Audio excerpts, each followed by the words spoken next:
Let's make it a good day. Coming up today, does the latest promo for The Bachelorette reveal a big twist for the season?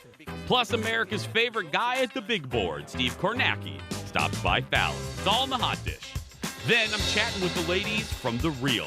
Find out what's the biggest challenge doing a talk show in a pandemic, and here's a hint, it's not social distancing. No one told you life was gonna be this way. And the stories behind some of the greatest TV themes of all time. Here we go. Let's make it a good day. We do it our own way. Let's make it a good day. Oh, no matter what they say.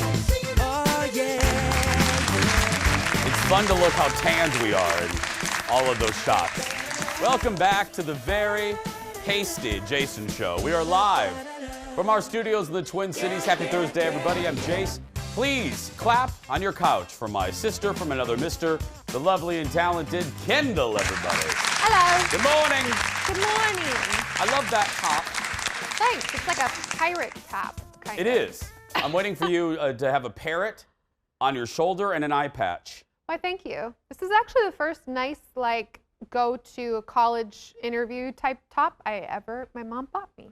Oh, so it's I call like a grown-up, Gary grown-up outfit. Yeah, I had like a little gray jacket and skirt that I wore with it for all of my big 18-year-old interviews. Yeah. I look back at some of the suits that I wore, when, your first suit or for a guy, and executive producer Jet, we were just talking about, he's never worn a suit in his life. I know, Ever. I don't believe that. I know. But, There's no way. we're like, not even for weddings or funerals or nothing? He goes, no. He usually just goes in tank tops. So it just... And Bahama shorts. Yeah, short shorts. That's how Jeff rolls. But, I don't know about you, but the COVID makes you more of a hypochondriac if you already are. Oh. Are you with me on this? Yeah, and I'm not, so it's making me one, so I can imagine. Yeah, our boss, Marion Mim Davey, she, coughs a little bit and she's in the ER. And I've known her for 20 years. That is what I think of when I think of she's on WebMD. If she sniffles, I am not that bad at all. Mm-hmm. My mom is kind of like that. But anyway, so I haven't felt perfect the last few days. I'm I'm fine, but I haven't felt perfect. Right. You just can't have a cold anymore, right? Do you hear me? You can't. Am I right? You can't just have a sniffle because your mind immediately goes to, I have 2 months to live and I'm dying. You immediately go right to that, or you have the COVID. So yesterday I got done with here, just feeling 50 shades of not right, So I go to the Caribou to get a little treat. I'm like, I need a little coffee. Mm-hmm. So I go to the Boo. And I order this beverage. It's a crafted cold press. It's a lower calorie thing, and I'm telling you all this for a reason. Because it doesn't have a lot of flavor in it, because it's, fewer calories, lower cal. So I pay, I drive away, and I take a sip of it. There's no flavor. And I thought, holy crap, I've lost my sense of taste. Oh, no. I'm like, so then I have a 20-minute drive home. I'm a mess. I'm like, dude, and then I'm driving with one arm, and I'm reaching into my console with the other, trying to find a mint, an old piece of candy, beef jerky, something in my console to test my sense of taste. Yeah. Don't have anything. And then I'm like, okay, can I make it home without freaking out, or do I pull over and get something to test because if one of the possible symptoms is loss of taste. So I get home, the dogs are wanting my attention. I'm like, down, daddy's having a panic attack. So I go into the cabinet, the first thing I see, Cheetos. And I thought, well, if there's something that has massive amounts of flavor that can test this, it's Cheetos. I tasted the Cheetos. I've never been so, thank you. Thank God. I've never been so excited for fake cheese powder in my life. I thought, oh, the sweet, sweet taste of fake cheese. Oh, I was so grateful. So good. Yeah, and then I proceeded to eat the whole bag. But I mean, it's fine. But yeah. And then you realized, oh wait, I got the diet version. There is no flavor. But again, it's just, we can't have a cold anymore. We just can't have a cold. It's all right. Let's get started, everybody. It's time for the hot dish. Here we go.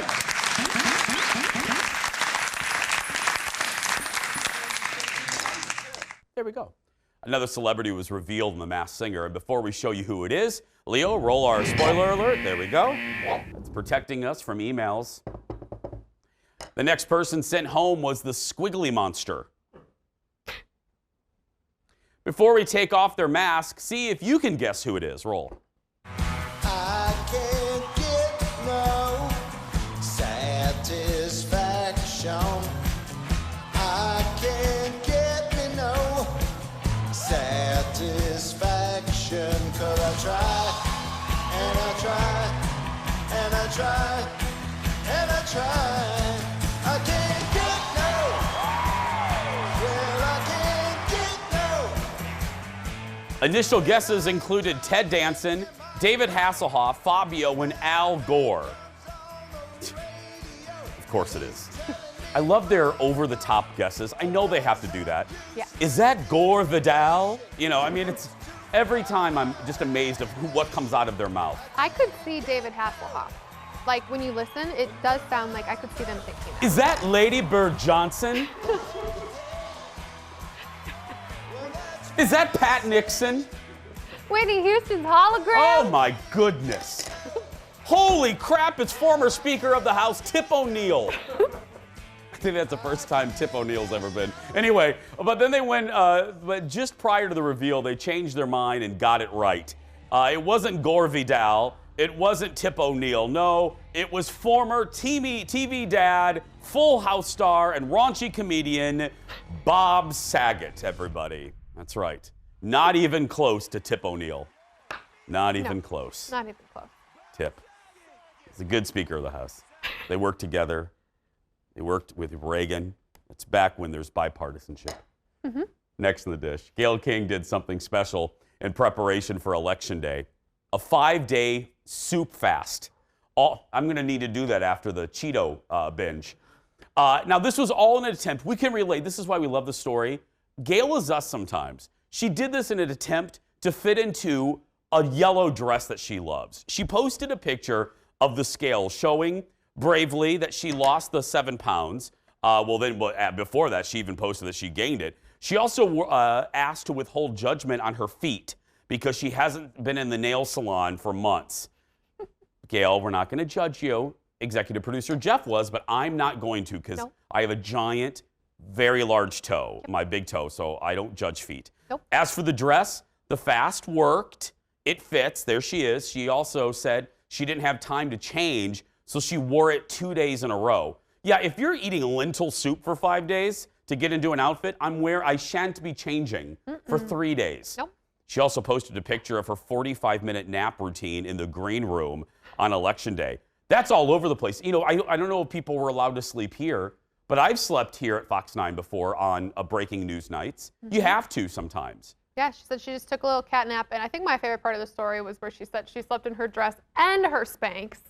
And as a woman who has had to wear these things, like a wedding or something where you're like, I gotta get up early in the morning and it's late at night, it hurts. I applaud you. I gotta tell you, because I've worn man Spanx before. I got caught in one time. It's a great story. Yeah, I'm not gonna go into it, but a woman at Nordstrom told me, she advised me to buy 2 size smallers. So I bought a small when at the time I was a large. Yeah, don't do that. Don't ever do that. And it was this big, and I had to squeeze it over me. Anyway, but I can relate to that. I mean, I was very open last year when I was starting to lose weight. Seasons 4 and 5, if you go back and look, I was really embarrassed. Suits don't lie. You know, hips don't lie, Shakira. Suits don't lie for guys. And there were 4 suits that I could not fit into. And it was mortifying. I'd go in the dressing room every day before the show, and I would cry sometimes. I mean, you know, I've been very open about the fact that I will struggle with chicken fingers until the day I die. I know. But I can relate to that outfit. Hasn't there ever been an outfit that you've strived to get in? Jason, I have so many dresses I bought before my 3rd knee surgery, and I've just never fully gotten my body back from that, and I refuse to give them away because I like them. Then they just don't fit right now. I get it. I haven't been the same since my 3rd baby, so I still haven't. My 3rd baby. 3rd baby. First 2 are fine. Next in the dish, it's looking more and more like our long national nightmare will be over by the end of the day. Chris Harrison released a teaser. Y'all thought I was talking about the election, didn't ya? Jason doesn't do that because Jason doesn't want the emails. Chris Harrison released a special teaser for tonight's special Thursday edition of The Bachelorette. And it looks like we may be finally getting the clarity we've all been. I will never apologize for love. Were you talking to Dale before the show started? Congratulations, you've just blown up The Bachelorette. Bachelor Nation has questions. Claire's gone? What just happened? We have never dealt with anything like this. Are we going home now, or do we get a new Bachelorette? I will never Oh apologize my for love. goodness, who is the new Bachelorette? I don't know. It's former Speaker of the House, Tip O'Neill. It appears Claire will run off into the sunset with Dale, and the Alphabet Network will bring in Tayshia to fill out the rest of the season. Producer Ted will recap the episode tomorrow. Yeah. I don't know. I must say, as someone Yeah, I who- needed to depend on you for this one. I've watched The Bachelor since before. People who watch it will know what I mean. Before they started just recycling people from the season before as the next Bachelorette. Yeah, they would just It go used into to a just be- Walmart and find somebody. Yeah, it used to be totally random. I've been watching it since then, and I have never been less interested in this season. I have no interest in watching this because I just think it's just ridiculous. It And does she seem. annoys me. She annoys me. Well, that's why we have Ted. He Yeah. watches all this crap, so we don't have to. Thank God And you for don't Ted. have to. We watch it, so you don't have to. And speaking of watching, stay right there because we have a lot more show coming up right after this. Stay with us, everybody. Coming up, more Hot Dish, and the perfect person to serve up our next slice is our buddy Dax Holt. He'll join us live in just a little bit. Then the ladies of The Real are ready for their new season and a new co-host. I'm talking to the ladies about it all just ahead. Just sit right back and you'll hear a tale of a fateful trip. And the stories behind some of the most iconic TV theme songs of all time. That's all coming up on The Jason Show, so stay right there. Five passengers set sail.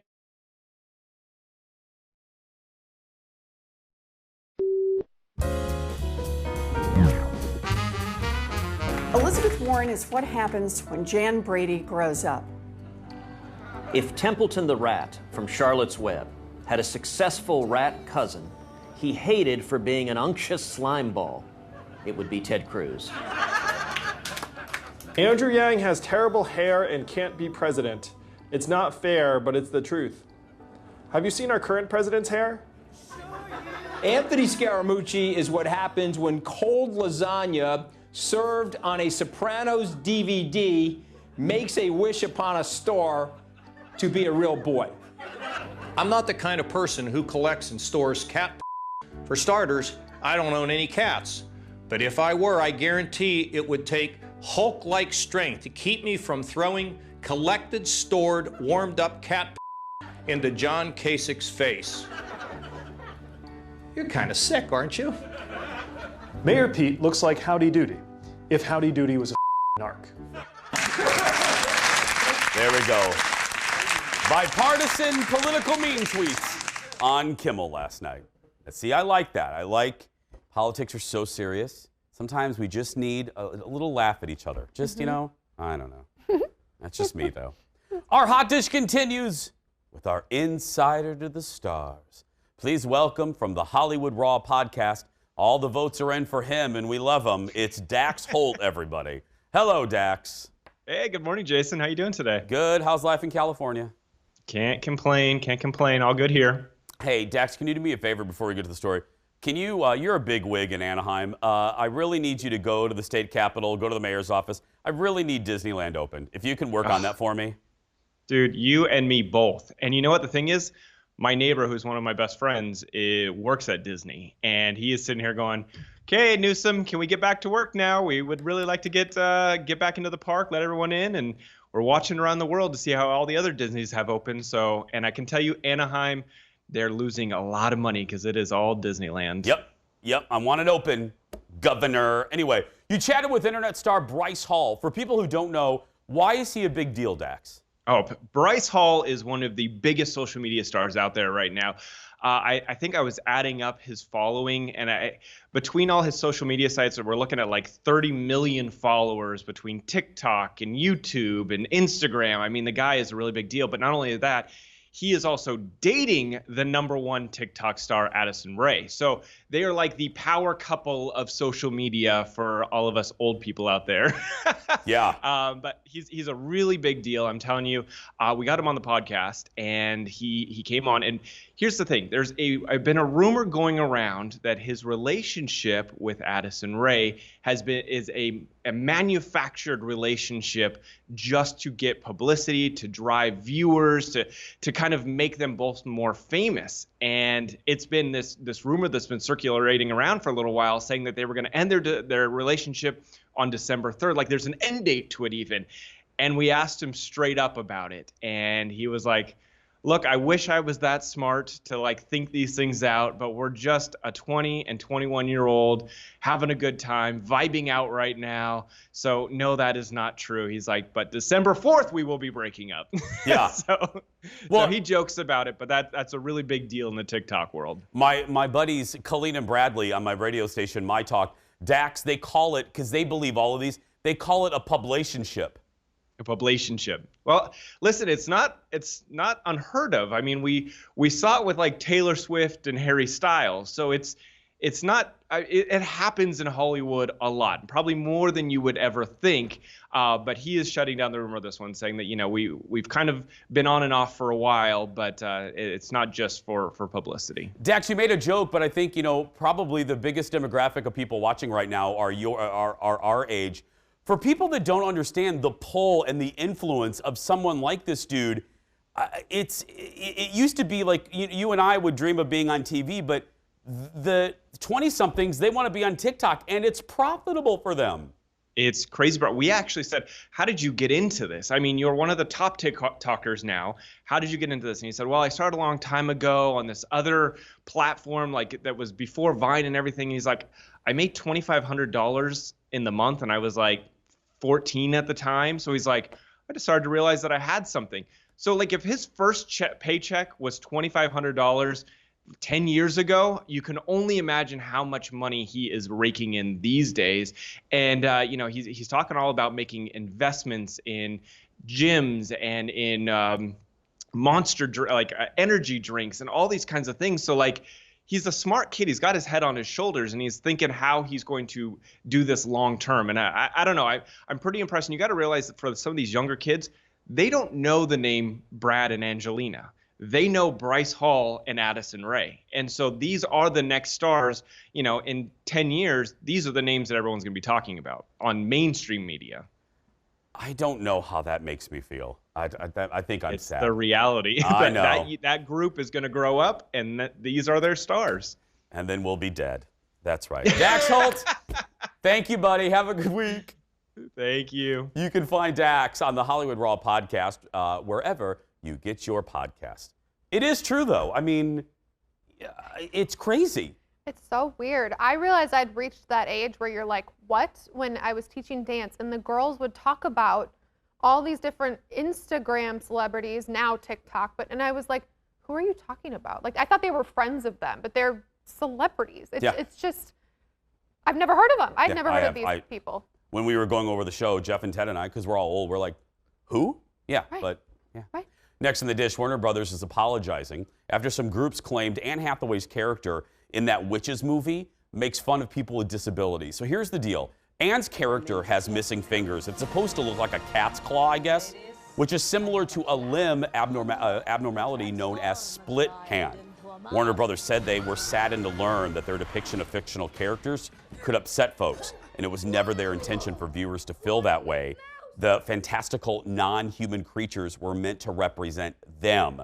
One Paralympian said she was disappointed in the movie and said she would worry that children would watch the movie, see witches as a monster, and then view her the same way. The Witches is available on HBO Max. I will tell you, Kendall can tell you, I know it seems like I sit up here, and sometimes I do, and I try not to just spit my mouth off and go off on things. I really do try to think about what I want to say, especially when I know it could offend somebody or it's of sensitive nature. I have really struggled with this of what my opinion was, because I will be very honest with you. When I first discussed the story on the radio show 3 hours ago, because there's a couple ways you can look at it. I was in the column of, really? I put this under the overly sensitive Sally column, but when I read this, and then you were telling me that a friend of ours posted similar articles with similar points of view talking about how children view this, I think I'm more in the other column now. Yeah, it's a tough pickle. I agree with you. It's a tough pickle. It's a tough pickle. But yeah, I saw this last night first on Instagram stories. Our Courtney Godfrey, one of the reporters here, she's an amputee, and she had shared some of these same things like we just heard from that Olympian. And I looked into it more, and it was the idea that it's kids watching this, and kids are the one who then are going to think that normal people with this are then evil and monsters. If it was an adult movie, I don't know if people would feel as strongly about it. That's a great point, because then, you know, the other side of the coin is, and I know I'm probably speaking for some of you watching, you can also look at it, wow, you could take a magnifying glass to almost anything. And find something that is offensive. And that bothers me too. And this is coming from me. I'm a really sensitive guy, you know. I get my feelings hurt really easy. So I also try to check myself with that. Just because it doesn't bother me, I have to make sure I realize it's probably a valid feeling for somebody else. So next in the dish, the man who never sleeps somehow found time to be on with Jimmy Fallon last night. Who am I talking about? MSNBC's big board guy, Steve Kornacki, talked about being on TV like literally for like almost 24 hours. Look at this. There was a couple of moments where I was watching yesterday where you would get an alert from Brian Williams and you're like, oh, here we go. And you go, well, okay, Brian, well, actually, that's only 10 votes. So it doesn't really, okay, yeah. So right now, Trump's in the lead. There's 7 for us. Like, it wasn't really a thing. You're like, you got to stretch. Dude, we had a long night, buddy. Sometimes this board will surprise you, you know? And I tell people, it's like, sometimes also, if thank God it didn't happen too much, it's like the old floor at the Boston Garden. There's dead spots all over it, and you'll touch it 5 times, and you know you're on TV, and it's a very... Are your arms exhausted? No, I don't get it's my legs because I stand, you know, all night. I was got to get you a stool, buddy. 18 hours. Well, I know and I'll fall asleep or so. I got to stand. Yeah, that's true. You got to stay awake. Yeah. Steve, do you think Kornacki's pants are headed right now to the Smithsonian Institute. Those khakis. The network also has Kornacki cam. I know this. He says he sometimes forgets that he's on TV. Yeah, and there's not always. Bless us. I feel horrible for him because the camera. He turns around and it's just his butt, like in the camera, because it's all, you know, there's the Kornacki cams like down here. Never a good angle. You know what I mean? No. But I love that guy. He can tell you how every county voted in 2016, 2012, 08. He knows them by heart. It's like me knowing the theme songs to Dallas. You know what I mean? Yeah, Twitter loves him right now, too. I've read a lot of tweets about it. And then one girl, my favorite, it's really gone viral, is a girl going, the guy in the cargo that just keeps pointing at the board. Congratulations, you're doing great. Yeah. It's like the guy in the cargo. The guy in the with cargo. board. And I keep a little moment of honesty. I keep trying to get some dish out of former Jason Show producer Carl Yeager. Oh, yeah. He works for NBC News now.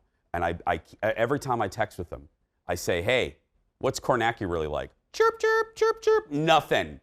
He's a professional. He doesn't gossip. He but doesn't give I just you the want one dish. word. I want to know that he's nice. I want to believe that he's nice. But I'm also watching him.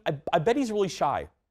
I bet he's not really and I'm not either. I don't like cocktail talk. I bet he's awkward with people.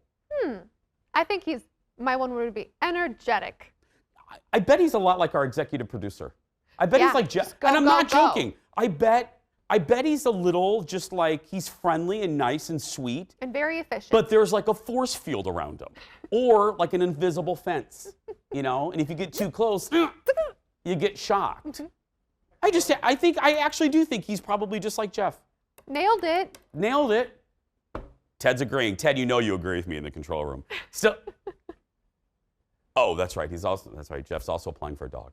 Still ahead, everybody. We're opening up the Jason Show mailbag, but next. They are one of the only national TV talk shows featuring women of color.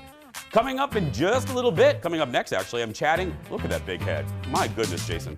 I'm chatting with the ladies of The Real when we come back. Back in a moment.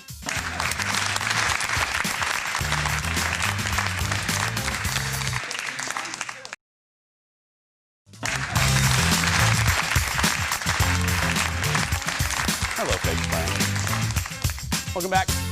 They've been part of our daytime entertainment for 7 seasons now. Can you believe it? 7. And the ladies of The Real are still, well, keeping it real. They welcome new co-host Garcelle Bouvet this season. And I got a chance to talk to 3 of the 4 ladies about the challenges of doing the show from home, their new co-host, and stay tuned to the end. I have a little story for you. Take a look. Good morning, ladies. Good morning. Good morning. Hi, Jason. Hi, Jason. Hi, guys. I'm so excited. You know, I usually talk with you every new season, so I try to start every interview with a compliment. So I just want to say, and I say this every year to you guys, congratulations on 7 years. I mean, you guys know this. There are graveyards filled with talk shows. Most people don't get past season 2. You guys are on season 7, so congratulations. Thank you so much. We can't believe it. At the same time, we're so grateful that our viewers always show us so much love and that they are the reason why we are still on air. So that means a lot to us, especially being a talk show of women of color. I think right now, especially during these times, you know, it's so important to have the conversations that we're having and to really be a voice for those that tune into the show and that are like, yes, she represents my thoughts, my opinions, or that we're giving information that is so needed during this time. Representation matters. People watching, they want to see themselves reflected in the shows that we're watching. Lonnie, I want to ask you, you know, we've had our own difficulty trying to do home shows and do shows in the pandemic. For you, what has been the biggest adjustment for you doing these shows outside of the studio? I don't have a PA. That's I gotta do my own stuff. I gotta cook my own food, and I have to, they send people, but because of COVID, you try to be safe. And the reason why we're doing the at-home shows is really to be safe. And it's just some things that we have to make adjustments to. But the makeup, the hair, I made adjustments. So luckily, I have my hair in braids, and I do my makeup myself, and the lighting. If the lighting is the key, and but I think people are really being receptive, Jason, to our virtual shows because I feel like it's more of a conversation that we have to have, and I actually kind of like it because I can actually see their faces. When we're at the table, you would have to turn, but this way I can actually see them, and I can see their expressions, and it's just an adjustment. But our fans are they're digging it, so we're digging it too. Well, I will tell you, I know all about lighting, and I'll give you another compliment. Bravo on the lighting, because you look real amazing. Thank you. Thank you. We have to thank our lighting director, though, Woody. Woody is our lighting director. He, made sure that we had the correct setups and stuff. We have like mini studios all in our houses. So we're just doing the best that we can to have the best show, even though we're in this situation. I think we owe it to our fans, especially during a pandemic, to make sure we give them the best show possible. And so this is the way we're doing it. And Garcelle, for you, I mean, not only are you coming onto a brand new show, but you're coming on to a show in the most unusual time in like a century. Yeah. I mean, seriously, I thought, poor Garcelle, like I'm so excited for her. When I read the news, I was serious. I was with my husband. We were in the car and I said, Garcelle is going to be on The Real. And I'm like, and I went, oh crap, it's the pandemic. So what's it been like for you, not only adjusting to a new job, but doing it in an unusual circumstance? You know what's so funny? I had the same, I was so excited to get the show, and then I realized, of course, that I'm not going to be in the studio. But you know what? Like Lonnie said, we're doing the best we can. And I have to say, I feel like we're connecting really, really well. And I think the audience is connecting because they're at home, they're working, so they get it. So we're doing the best we can. But I'm thrilled to be here, honestly. Adrian, and it's nice to see you too again, Jason. It's nice to have a model on. I was just the only model. Now it's nice to have. I'd like to think I am more than a model. Thank you very much, Lonnie, but I'll take the compliment. Come on, Garcelle. Just take one look at your close-up. Model. M-O-D-E-L. Thank you. Look at that face. Supermodel. Look at that Supermodel. Listen, I was lucky that I got parents that gave me the genes that I got, and I just maintain it, so... There you go. There you go. You're doing a great job. Jason, to her point, To whom she much is is much more given, than a much model. is She's a required. mom. She's a very, she's a lovely woman. And we're getting to know her, and that's the reason why we really like the reel. She is understanding. She's very smart. She's much more than a model, but you know, I love the model part the most. Lonnie, I'm so I glad think you said having that, a new co-host has really brought something fun to the show in the sense of the dynamic of the conversation is all new, and that has made the conversations that much more interesting. I was gonna say. Let me just say this, Jason. I try to get things out of them, and they'll be like, "We've been doing it for 7 seasons. We've said it all, Lonnie." We've already talked about that, Garcelle. Well, you may have noticed one of the co-hosts of the show, Jeannie Mai, wasn't there, and we told you earlier this week she was hospitalized with an emergency condition causing swelling and airflow problems to her lungs. Well, the ladies say they've been talking, and Jeannie's feeling much, much better. Don't miss the reel every weekday at 1 on Fox 9, right after the Wendy Williams show. I will tell you quickly that there was much more to that interview. We talked about the housewives. I asked Garcelle about the housewives, but there was a technical difficulty right as we ended that interview. A production assistant had his mic on, and all we were hearing was his audio. You couldn't hear me. You couldn't hear the ladies. It was some behind-the-scenes dude going, we're going to go get pizza. You know, and so we couldn't use any of it. But Garcelle said that the ladies are coming for her this year on Housewives. Still ahead, everybody. Have viewers turned on producer Ted? Does America still love Ted? Well, we're counting the votes, and you'll find out the results when we open up the Jason Show mailbag right after this. The votes are in, Ted.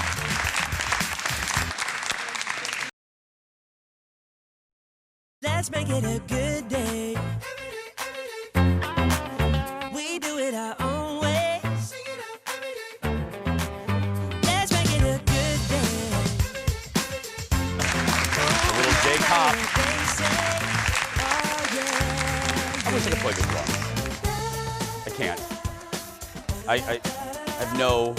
I can barely play the French horn in band. What was it? It's kicked out clarinet. So there we go. Welcome back. It's time to read your feedback and answer some of your questions. Leo, roll it. It's time to open up the mailbag. You've got mail. That's right. First up, many of you are watching a show I recommended on Netflix this week. This made me so happy. Angela says, The Queen's Gambit is amazing. The acting is crazy. The lead actress is incredible, as was the younger lead actress and all of the others. I absolutely loved it. Joyce agreed. I loved The Queen's Gambit on Netflix. I binged the whole series. I couldn't stop watching. Everything was perfect. The settings, the clothing. I hope there will be more seasons of this. You know, it's interesting that she said that because I finished last night, and, you know, sometimes the plane landing isn't as good as the takeoff. The landing was perfect. I walked away. The only thing is, and that's interesting that viewer said that because I was sad. I was sad at the end of the show, and I was laying there last night, and I want to know what she's doing. I want to know. I don't want to leave that character of Beth. I want to know what she's doing. I want to know what she did 10 years from then, you know, however the story ends. I want to know about her, and I'm sad that I won't spend any more night. I don't know. I rarely have a reaction to a character like that, but it's the actress and the writing. I wanted to protect her, just like everybody else in that show. And it was a story really, I realized this later, it was really a story about somebody that felt very alone, but she wasn't alone at all. And sometimes it's a lesson for all of us. We only see what's right in front of our face, but if we just look around, you're really never alone, you know? And I don't know. It's so good. Next, a big reaction to producer Ted's review of the Hallmark Christmas movie, 12th Date of Christmas. Ted gave it 1 Hallmark crown. Bonnie says, usually Ted and I agree on ratings, but not today. Boo to Ted. Boo! The plot was original. I thought the 2 main people were great. And if Ted watched their faces instead of his phone, he might have noticed them getting more and more attracted to each other as the date went on. 1 crown, Ted, wasn't enough. Wow, girl, she called him out. Because, you know, Ted watches like this. Mm-hmm. You know? Oh, do I need to take a note? Oh, okay. Yeah. And let me just say, that's representative. Ted was not popular this week. He was not popular. However, both sides, fair and balanced. Roxana had a different opinion. Ted, you are so right about this one. It was so boring. Only wish I would have been able to see your review before wasting my time, hoping it was going to get better. And Debbie suggested, a few more things for our Hallmark movie checklist. I always ask Ted about A Kiss in a Gazebo, an appearance by Lacey Shea Bear. Is the plot having anything to do with Big City Girl comes back home? Anyway, Debbie suggests decorating a tree, baking or cooking montage, tree lighting in a town square, ice skating, getting hot chocolate, and a star you recognize playing the mom or dad or some other relative. All of those things are going on the checklist now. That is fantastic. I like the someone you recognize because that one's good. You're like, who is that? Like my buddy Audrey Landers from Dallas, from the Landers sisters. What? It always goes back to Dallas, yeah. Oh. She plays a mom in several of them. Well, go figure. Patrick Duffy's been in a few. Again, that's right. Audrey and I are Insta friends. I should have her on the show. Yeah, she's Why delightful. not? Sandra, all of you watching, y'all remember the Sanders sisters. They were huge in the 80s. There were two of them, the sisters. You can stay connected with our show on social media. Check us out on Facebook, Twitter, and Instagram, Jason Show TV. I gotta in the break, I gotta figure out, what was Audrey's sister's name? Audrey and Lana? No, it was Lana Turner. I don't know. I'll figure it out. We'll give you the answer when we come back. Back in a moment, everybody. Okay, Audrey Landers. The Landers sisters.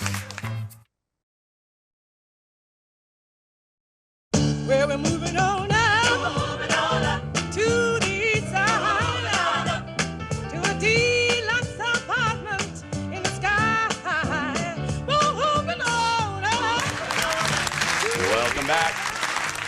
One of the most iconic TV theme songs of all time. Howard Stern actually said it's #1, moving on up from the Jeffersons. Now, you know this. I make things about me very apparent. I love a good TV theme song, like ours. Let's make it a good day. Although it seems most new shows kind of skip over the theme. I hate that. A new article in mentalfloss.com reveals some surprising stories behind some iconic theme songs. So I also love a good fun fact. So first up, this one. Just sit right back and you'll hear a tale of a fateful trip that started from this tropic port aboard this tiny ship. Now, we all know that theme from Gilligan's Island, but get this. Iconic composer John Williams, known for Star Wars, Raiders of the Lost Ark, blah, blah, blah, actually wrote a different theme for the show that was scrapped before it premiered. His version made the professor a high school teacher, and Ginger and Mary were secretaries. Because, you know, women could only be secretaries in the 60s. I mean, please. Girl. I mean, that was only after you cooked your men's dinners. I mean, then you could maybe leave the house. Maybe. I didn't know. Okay, I like to claim I know a lot about things. I did not know this one. Jeff found something that I did not know. Wow, look Yeah. at that. Good I know. job, He Jeff. is just, he's getting a gold star today. Next, one of the most loved theme songs from the 80s and 90s. Sometimes you wanna go where everybody knows your name, and they're always glad you came. So here's the deal. At first, the producers of Cheers wanted the opening song from a Broadway show called Preppies for the theme, but they couldn't get it.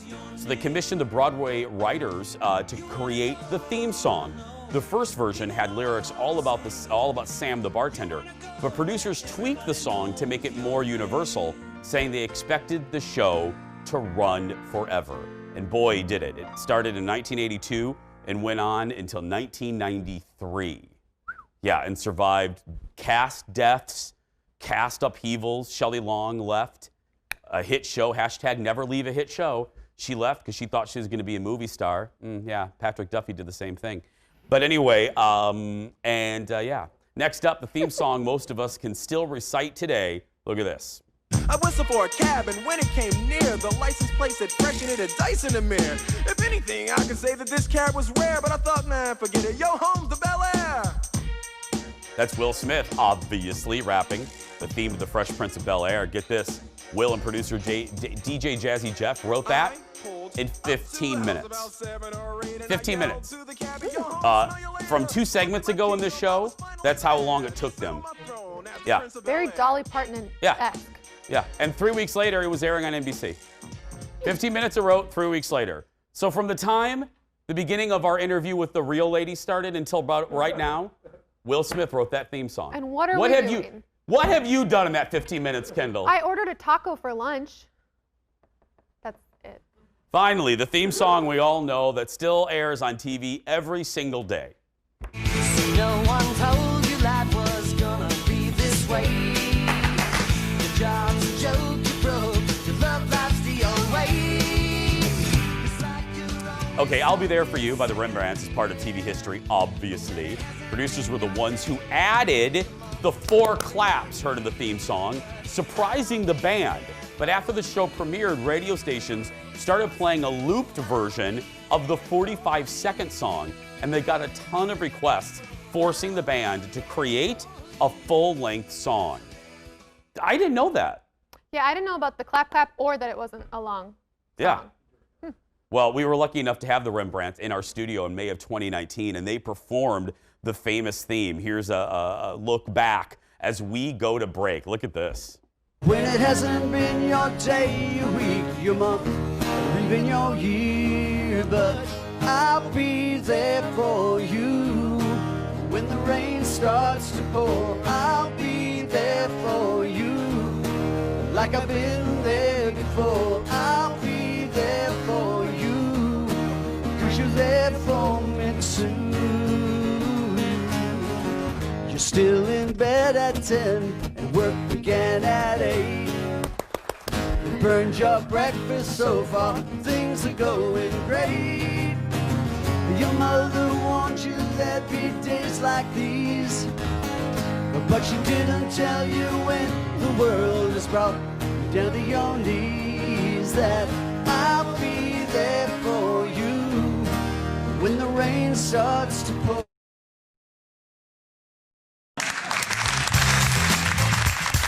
Welcome back to the show, everyone. So, a little house cleaning here. This Landers sisters, Audrey Landers played Afton Cooper on Dallas, and her sister, Judy Landers. Oh. The lovely Judy Landers. She was going to keep me up all night. I know, it was. But yeah, and Audrey was also in A Chorus Line, and she's in a whole bunch of Hallmark movies as well. So yeah, there we go. Fun facts. Hey, don't forget, if you miss our show live, don't worry about it. Though we'd like you to watch us live, you can always watch old episodes on our YouTube channel. Just search for Jason Show on our YouTube page. Hit that subscribe button and the bell, too. The bell will remind you, let you know when we upload a brand new episode. When we come back, a brand new segment to end our show. Next.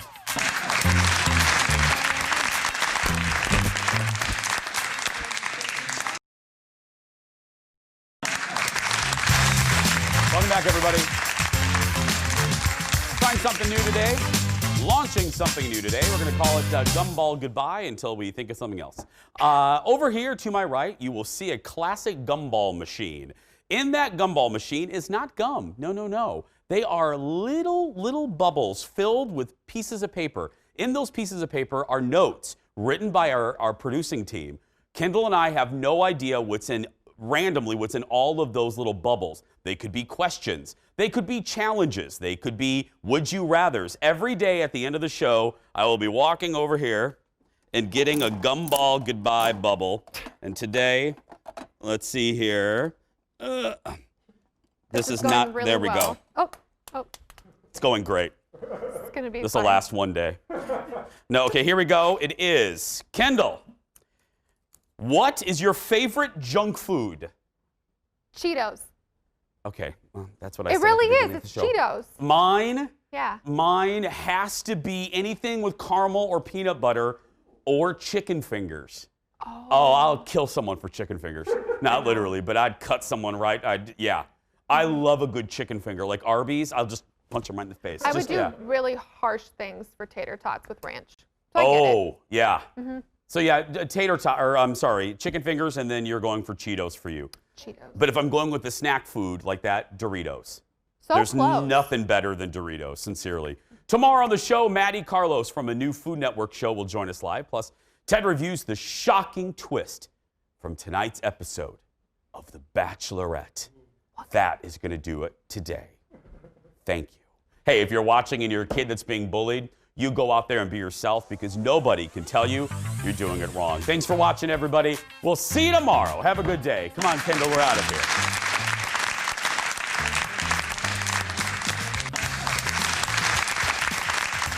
Oh, and Doc Pretzels. Doc Pretzels, too.